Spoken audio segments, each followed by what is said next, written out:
तो दोस्तों आज दिन हो चुका है 16 मार्च 2022 बुधवार का और आज के मुख्य समाचार और बड़ी खबरें आपके लिए हाजिर हैं। आज के मुख्य समाचार में एक बार फिर से महंगाई को लेकर बड़ी खबर है। ताज़ा जानकारी के मुताबिक अब आटे के दाम में 6 रुपए की बढ़ोतरी हुई है प्रति किलो पर। आटा के महंगा होने से कई और चीजें महंगी हो सकती हैं। साथ ही आज की बड़ी खबरों में बैंक बंदी को लेकर बड़ी खबर है। ताज़ा जानकारी के मुताबिक अगले हफ्ते लगातार 4 दिन तक बैंक बंद रहेंगे। इसके अलावा आज के मुख्य समाचार में कर्नाटक के हिजाब विवाद को लेकर बड़ी खबर है। ताज़ा जानकारी के मुताबिक कर्नाटक के हाई कोर्ट ने इस पर अपना फैसला सुना दिया है और फैसला मुस्लिम लड़कियों के खिलाफ आया है। एक और खबर के मुताबिक अब हाई कोर्ट के फैसले को चुनौती देने के लिए देश के सबसे बड़े कोर्ट यानी कि सुप्रीम कोर्ट में याचिका दायर कर दी गई है। अभी थोड़ी देर में आपको बताएंगे इसके बारे में विस्तार से। साथ ही आज के मुख्य समाचार में किराएदार और मकान मालिक को लेकर बड़ी खबर है। ताज़ा जानकारी के मुताबिक इस मामले में सुप्रीम कोर्ट का एक बड़ा फैसला आया है। कोई किराएदार है या मकान मालिक है, ये खबर उन दोनों के लिए ही बेहद ही महत्वपूर्ण है। साथ ही आज के मुख्य समाचार में यूपी सरकार को लेकर बड़ी खबर है। ताज़ा जानकारी के मुताबिक चुनाव होने से पहले यूपी को लेकर कई बड़े वादे किए गए थे बीजेपी की तरफ से। वादों में होली दिवाली पर गरीबों को बिल्कुल फ्री में गैस सिलेंडर देने की बात कही गई थी। जानकारी के मुताबिक जल्दी यूपी सरकार अपने इस वादे को पूरा कर सकती है। साथ ही आज के मुख्य समाचार में एक बार फिर से फिल्म द कश्मीर फाइल्स को लेकर बड़ी खबर है। ताज़ा जानकारी के मुताबिक पीएम मोदी ने अब इसकी तारीफ की है। साथ ही आज के मुख्य समाचार में एक बार फिर से कोरोना वायरस को लेकर एक ताज़ा अपडेट आया है। जानकारी के मुताबिक अपने पड़ोसी देश चीन में कोरोना के मामले बहुत तेजी से बढ़ रहे हैं। इसी के कारण एक ताज़ा रिपोर्ट के मुताबिक अब चीन के 11 शहरों में लॉकडाउन लगा दिया गया है। इसके अलावा आज के मुख्य समाचार में पेट्रोल डीजल के दाम बढ़ने और घटने को लेकर सरकार का एक बड़ा प्लान सामने आया है। जानकारी के मुताबिक इस मामले में वित्त मंत्रालय ने एक बयान दिया है। साथ ही आज के मुख्य समाचार में उन लोगों के लिए भी एक बड़ी खबर आई है जो लोग आईफोन यानी कि एप्पल के फोन का इस्तेमाल करते हैं। इसके अलावा भी आज के मुख्य समाचार में कई और बड़ी खबरें हैं जो कि सीधे आपके काम की हो सकती हैं। इसी की वजह से वीडियो को थोड़ा सा भी ना भगाएं और देखें ध्यान से आखिर तक ताकि कोई भी जानकारी मिस ना हो। वीडियो में बढ़े आगे इससे पहले बस आपसे एक छोटी सी रिक्वेस्ट है कि वीडियो को लाइक कर दें और शेयर कर दें, क्योंकि आपका लाइक और शेयर करना ही होता है हमारी मेहनत का फल। तो आइए अब सभी खबरों के बारे में जानते हैं विस्तार से, लेकिन फटाफट।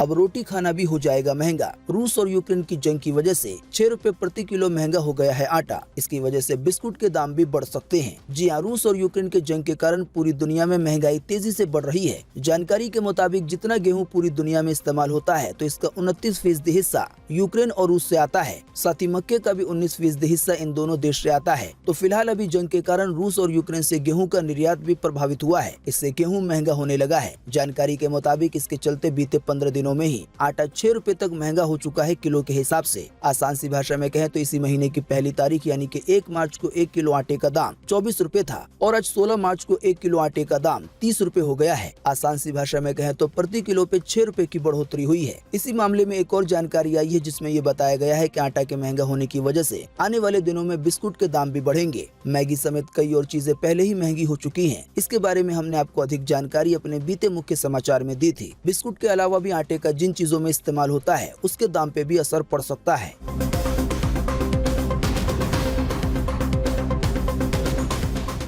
जल्दी से निपटा ले बैंक से जुड़े काम। अगले हफ्ते लगातार 4 दिन तक बंद रहेंगे बैंक। जी हाँ, अगर आपको हाल के दिनों में बैंक से जुड़ा कोई काम है तो उसे होली से पहले कर लेना फायदेमंद रहेगा। दरअसल इस हफ्ते लगातार 4 दिन तक बैंक बंद रहेंगे। जैसा कि आप सब जानते हैं कि इस हफ्ते होली का बड़ा त्योहार है, जिसके चलते बैंकों में कामकाज नहीं होगा और इसी की वजह से 17, 18, 19 और 20 मार्च को बैंक बंद रहेंगे। इन छुट्टियों में रविवार की छुट्टी भी शामिल है। वैसे आप नहीं जानते हैं तो आपको बता दें कि आरबीआई की वेबसाइट के मुताबिक इस मार्च के महीने में 13 दिनों का अवकाश पड़ रहा है, यानी कि 13 दिन बैंक बंद रहेंगे। बैंकों में कामकाज नहीं होगा। हालांकि आपको बता दें बैंकों की कई बंदी और कई छुट्टियां राज्यों के हिसाब से भी हो सकती है। इसकी ज्यादा जानकारी आपकी स्क्रीन पे दिखाई जा रही है, यानी कि कौन सी तारीख को देश के किस हिस्से में बैंक बंद रहेंगे। आप इसकी अधिक जानकारी देख सकते हैं अपनी स्क्रीन पर।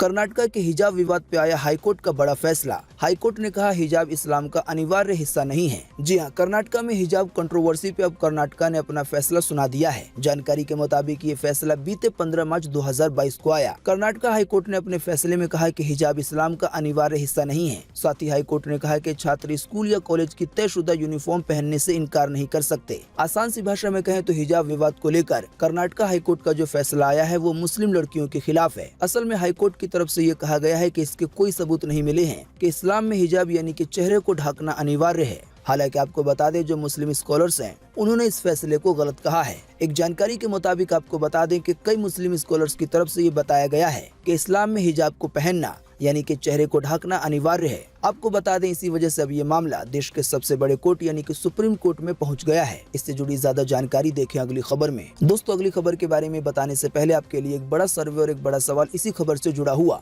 आपको इसी वीडियो के नीचे कमेंट बॉक्स में कमेंट करके बताना है कि कर्नाटक हाईकोर्ट का जो फैसला आया है हिजाब विवाद पर, आप इससे सहमत है या नहीं, यानी कि इस पे आपकी पर्सनल राय क्या है। फटाफट से आप अपना जवाब इसी वीडियो के नीचे कमेंट बॉक्स में लिख डालिए। आपके दिए हुए जवाब से काफी कुछ पता चलता है, क्योंकि आपकी लिखी हुई बातें हजारों लाखों लोगों तक पहुंच सकती हैं। साथ ही में आपको बता दें जो हमारा एक और चैनल है फूड से रिलेटेड, उस पे फिर से एक नया वीडियो आ चुका है, यानी कि आपको एक नई रेसिपी सीखने को मिलेगी और वो रेसिपी है दिल्ली की मशहूर शादियों वाली। उस वीडियो का लिंक आपको इसी वीडियो के नीचे डिस्क्रिप्शन में मिल जाएगा। इस वीडियो को पूरा देखने के बाद आप उसे जाकर देख सकते हैं। अगर वो भी वीडियो अच्छा लगे तो उसे लाइक करें और उस वाले चैनल को भी सब्सक्राइब करें।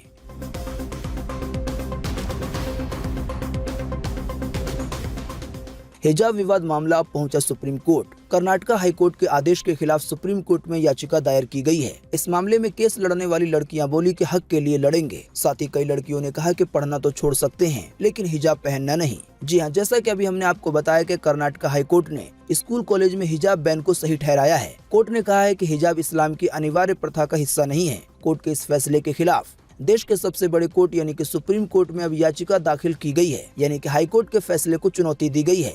हाईकोर्ट के फैसला आने के बाद बेंगलुरु में प्रेस कॉन्फ्रेंस करके इन लड़कियों ने, यानी कि जो इस मामले में लड़ रही हैं, उन्होंने कहा कि हम हक के लिए लड़ेंगे। साथ ही उन्होंने हाईकोर्ट के फैसले को अपने साथ होने वाला अन्याय बताया। मुस्लिम लड़कियों की तरफ से जो वकील है उन्होंने कहा कि उम्मीद है कि सुप्रीम कोर्ट में न्याय मिलेगा। तो अब देखते हैं आने वाले दिनों में देश का सबसे बड़ा कोर्ट हिजाब विवाद के मामले में किस तरह के फैसले देता है। सुप्रीम कोर्ट के फैसले को लेकर आई है एक और बड़ी खबर, देखें अगली खबर में।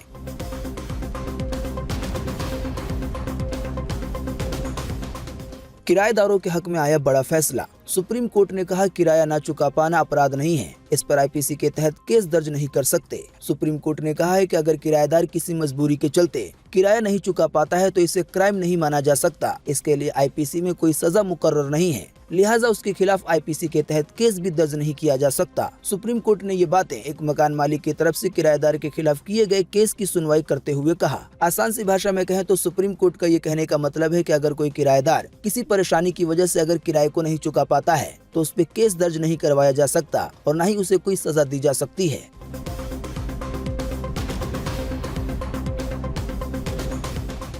अब बिना छुए चला सकेंगे फोन। देश में बनी टच फ्री टच स्क्रीन ये 9 सेंटीमीटर यानी कि लगभग 3.5 इंच दूर से स्पर्श को महसूस कर सकती है। कोरोना जैसी महामारी में मिल सकती है इससे बड़ी मदद। जी हाँ, दुनिया में कोरोना महामारी की शुरुआत से ही संक्रमण को रोकने के लिए नई नई तकनीकों का आविष्कार किया जा रहा है। विशेषज्ञों का मानना है कि वायरस आपके मोबाइल फोन और लैपटॉप जैसे टच स्क्रीन डिवाइस से भी फैल सकता है। इस समस्या से छुटकारा पाने के लिए अपने देश के बेंगलुरु के वैज्ञानिकों ने एक टच फ्री स्क्रीन को डेवलप किया है। टच फ्री स्क्रीन का आसान सा ये मतलब है कि ये स्क्रीन बिना छुए चल जाएगी। जानकारी के मुताबिक इसकी मदद से आप 9 सेंटीमीटर यानी कि लगभग 3.5 इंच की दूरी से इस तरह की कोई भी डिजिटल स्क्रीन को इस्तेमाल कर पाएंगे। दरअसल ये एक प्रकार का सेंसर है जो टचलेस टच सेंसर के नाम से जाना जाता है। टचलेस टच सेंसर को एक खास प्रिंटिंग तकनीक के जरिए तैयार किया गया है। बिल्कुल आसान सी भाषा में कहें तो ये स्क्रीन जिस भी डिवाइस में लगी होगी, चाहे वो मोबाइल फोन में हो, कंप्यूटर में हो या एटीएम की स्क्रीन पर हो, इसकी मदद से डिवाइस को बिना छुए आप उसे चला सकेंगे। लगभग 3 या 3.5 इंच की दूरी से कई तरह की डिवाइसों को दूर से चलाने का सीन आपने कई हॉलीवुड फिल्मों में देखा होगा, जैसे कि आयरन मैन वगैरह।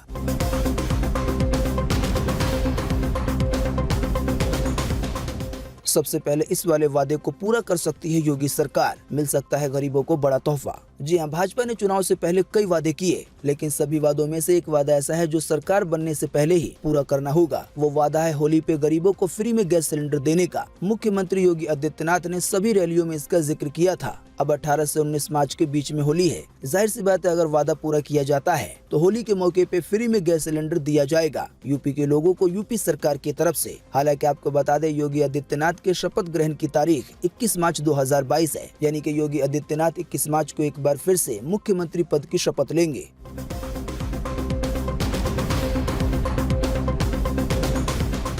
फिल्म द कश्मीर फाइल्स ने चौथे दिन भी बॉक्स ऑफिस पे मचाया धमाल। अब पीएम मोदी ने की है इसकी तारीफ। जी हां, the Kashmir file film in दिनों काफी चर्चा में बनी हुई है। जानकारी के मुताबिक बीते रोज देश के प्रधानमंत्री यानी कि नरेंद्र मोदी ने बीजेपी संसदीय दल की बैठक में इस फिल्म की तारीफ की है। पीएम मोदी ने कहा कि ऐसी फिल्में बनती रहनी चाहिए, इनसे सच उजागर होता है। वहीं आपको बता दें, ये फिल्म बॉक्स ऑफिस पर भी लगातार नए रिकॉर्ड बना रही है। जानकारी के मुताबिक दिन पर दिन इसके कमाई के आंकड़े बढ़ते जा रहे हैं। आप नहीं जानते हैं तो आपको बता दें कि इस फिल्म में अनुपम खेर मेन किरदार में है। जानकारी के मुताबिक इस फिल्म ने 4 दिन में 42 करोड़ से ज्यादा की कमाई की है। आलिया की फिल्म गंगूबाई काठियावाड़ी, साथ ही में सूर्यवंशी फिल्म, इसके अलावा 83 द फिल्म को भी द कश्मीर फाइल्स फिल्म ने पीछे छोड़ दिया है।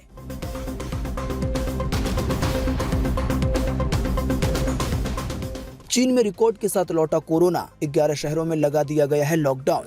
जी हाँ, पड़ोसी देश चीन में कोरोना संक्रमण की वजह से एक बार फिर से हालात बिगड़ते जा रहे हैं। जीरो कोविड पॉलिसी पे सख्ती से अमल के बाद भी कोरोना बेकाबू रफ्तार से बढ़ रहा है। जानकारी के मुताबिक पिछले 24 घंटे के भीतर चीन में अब तक के सबसे ज्यादा मामले दर्ज किए गए हैं। इसी की वजह से चीन की सरकार ने 11 शहरों में लॉकडाउन की घोषणा कर दी है और लगभग 3 करोड़ लोग अपने घरों में कैद हो गए हैं। चीन के नेशनल हेल्थ कमीशन के मुताबिक बीते 24 घंटे में कोरोना के मामले 5200 से ज्यादा दर्ज किए गए हैं और इससे पिछले दिन ही करीब 3000, हालांकि इसके एक दिन पहले ही लगभग 3000 नए मामले पाए गए थे, यानी कि केवल एक दिन में ही मामले डबल हो गए। चाइना के जिन शहरों में कोरोना फैलता जा रहा है, वहां पे कई तरह के उपाय किए जा रहे हैं। जानकारी के मुताबिक ड्रोन के जरिए दवाओं का छिड़काव भी हो रहा है। आइए अब लगे हाथों जान लेते हैं अपने देश का भी ताजा अपडेट कोरोना को लेकर।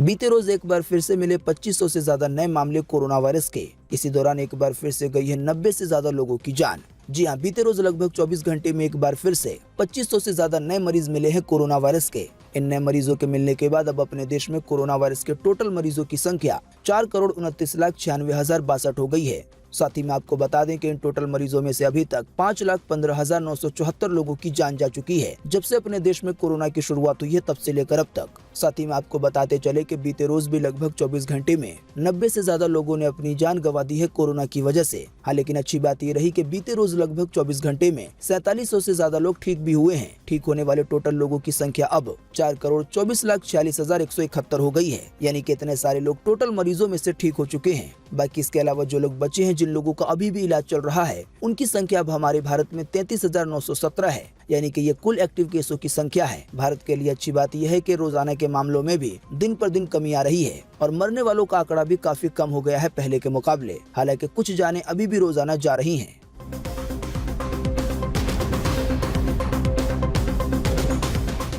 पेट्रोल डीजल के दामों पे सरकार ने बना लिया है प्लान। इस मामले में वित्त मंत्रालय ने कहा कि कीमत कंट्रोल रखने के लिए जरूरी कदम उठाएंगे। जियोपॉलिटिकल डेवलपमेंट पर है पैनी नजर। जी हां, क्रूड ऑयल यानी कि कच्चे तेल में भारी उतार चढ़ाव के बीच पेट्रोल डीजल की कीमतों को लेकर वित्त मंत्रालय का बयान सामने आया है। वित्त राज्य मंत्री पंकज चौधरी ने बीते मंगलवार को राज्यसभा में बताया कि सरकार जियोपॉलिटिकल डेवलपमेंट पे कड़ी नजर रख रही है और जब भी आम आदमी के हितों की रक्षा की बात आएगी तो ईंधन यानी कि पेट्रोल डीजल की कीमतों को कंट्रोल रखने के लिए इस पे सोच विचार किया जाएगा। आसान सी भाषा में कहें तो वित्त मंत्रालय का ये कहने का मतलब है कि जितना हो सकेगा पेट्रोल डीजल के दामों को कंट्रोल करने की कोशिश की जाएगी। आप हमारे मुख्य समाचार अगर रोजाना देखते होंगे तो आपको पता होगा कि अभी हाल ही में विशेषज्ञों ने यह अनुमान जताया था कि रूस और यूक्रेन की जंग की वजह से अपने देश में पेट्रोल और डीजल के दाम एक साथ ही 20 से 25 रुपए तक बढ़ सकते हैं। हालांकि अंतर्राष्ट्रीय स्तर पर जो कच्चा तेल है यानी कि जिनसे पेट्रोल डीजल बनाया जाता है उसके दाम बढ़े तो थे, लेकिन फिर नीचे आने लगे हैं, यानी कि उतार चढ़ाव का दौर जारी है। इसी की वजह से ऐसा भी अनुमान है कि पेट्रोल डीजल के दाम बढ़ सकते हैं। आप नहीं जानते हैं तो आपको बता दें कि हमारे भारत में जितना तेल इस्तेमाल होता है उसका 85%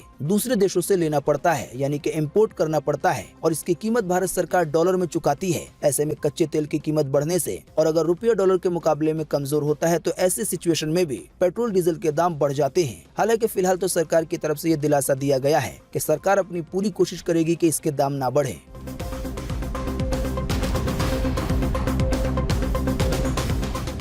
एप्पल ने रिलीज किया iOS का 15.4 वर्जन। इस नए अपडेट के बाद यूजर मास्क लगाकर भी डिवाइस को अनलॉक कर पाएंगे। जी हाँ, एप्पल यूजर्स के लिए iOS 15.4 का और iPad OS में भी 15.4 का अपडेट जारी कर दिया गया है। यूजर्स को ये अपडेट आईफोन, मैक और iPad पर मिलेगा। इस iOS के अपडेटेड वर्जन में यूजर को कई एडवांस फीचर मिलेंगे। इसमें सबसे बड़ा बदलाव है फेस ID को लेकर। जानकारी के मुताबिक अगर यूजर ने फेस मास्क लगा रखा है तब भी उसे बिना हटाए फेस ID की मदद से डिवाइस को अनलॉक किया जा सकेगा। वैसे आपको बता दें, एप्पल की तरफ से इस फीचर के बारे में काफी पहले ऐलान किया गया था, लेकिन अब इसे फाइनली रोल आउट कर दिया गया है। आसान सी भाषा में कहें तो ऐसी तकनीक या ऐसे फीचर को डाल दिया गया है जिससे मास्क पहनने के बावजूद भी फेस ID की मदद से डिवाइस अनलॉक हो जाएगा।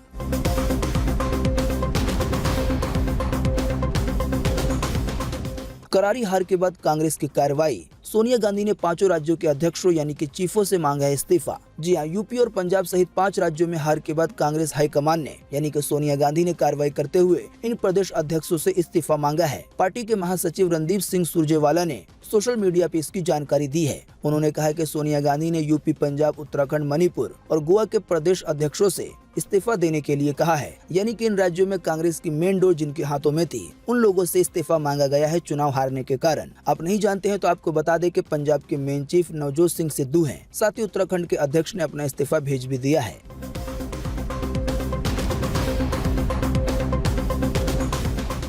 IPL के नियमों में किए गए कई बदलाव। अब हर टीम को मिलेंगे मैच में 4 DRS। साथ ही में कोरोना का अटैक हुआ तो रीशेड्यूल हो सकेगा मैच। जी, IPL के 15वें सीजन की शुरुआत आने वाले 26 मार्च 2022 से होने वाली है। इससे पहले BCCI ने टूर्नामेंट के कुछ नियम बदल दिए हैं। इस बदलाव में टीमों की प्लेइंग 11 को लेकर DRS तक जुड़े नियम शामिल हैं। जानकारी के मुताबिक अब हर पारी में टीमों को एक की बजाय 2 DRS मिलेंगे। आसान सी भाषा में समझाने के लिए कहें तो अगर कोई फैसला अंपायर की तरफ से दिया जाता है और अगर किसी टीम को लगता है कि वो फैसला सही नहीं है तो वो DRS का इस्तेमाल करके उसको थर्ड अंपायर के पास भेज सकती है। फिर थर्ड अंपायर बड़ी स्क्रीन की मदद से उसका फैसला करते हैं। तो पहले ये सुविधा एक मैच में एक बार मिलती थी एक टीम को, लेकिन अब ये 2 बार मिलेगी। वहीं टाई ब्रेकर को लेकर भी एक बदलाव किया गया है। बाकी इससे जुड़ी कुछ और जानकारी है जिसे आप विस्तार से पढ़ना चाहें तो अपनी स्क्रीन पे वीडियो को रोक रोक के पढ़ सकते हैं।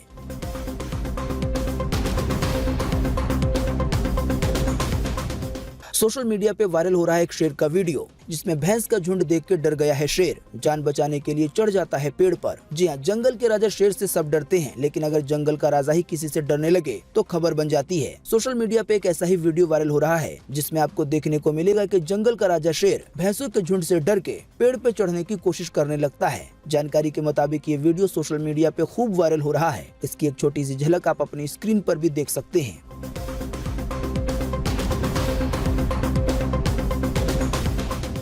PM किसान योजना को लेकर आई है बड़ी खबर। अप्रैल के पहले हफ्ते में आएगी 11वीं किस्त। जी हां, छोटे और गरीब किसानों को लाभ देने के लिए शुरू की गई प्रधानमंत्री किसान सम्मान निधि योजना की 11वीं किस्त आने वाले अप्रैल के महीने में आ सकती है। आप नहीं जानते हैं तो आपको बता दें, इस योजना के तहत किसानों को हर साल 6,000 रुपए दिए जाते हैं 3 किस्तों में, यानी कि 2-2 हजार रुपए करके। अब तक सरकार की तरफ से 10 बार किस्तें दी जा चुकी हैं और अब 11वीं किस्त अप्रैल के पहले हफ्ते में भेजी जा सकती है। साथ ही किसानों को एक और जानकारी दे दें कि जिन लोगों का eKYC पूरा नहीं होगा तो उनके पैसे आने में दिक्कत हो सकती है। तो इसी की वजह से कंफर्म कर लें कि आपका eKYC हुआ है या नहीं।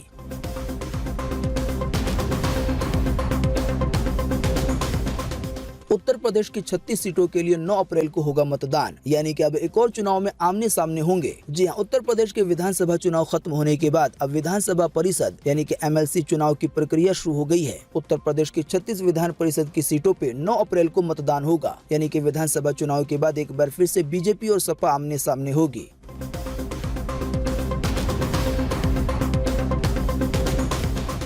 सोने के दाम में एक बार फिर से हुई गिरावट। आइए बताएं सोने चांदी के ताजा भाव। जी हां, सोने और चांदी के दामों में एक बार फिर से बीते मंगलवार को गिरावट देखने को मिली है। जानकारी के मुताबिक सोने के दाम में 0.79% की कमी आई है। इस कमी के बाद अब 10 ग्राम सोने की कीमत 51,892 रुपए हो गई है। वहीं अगर बात करेंगे चांदी की तो चांदी के दामों में 0.83% की कमी आई है। इस कटौती के बाद अब 1 किलो चांदी की कीमत 68,270 हो गई है।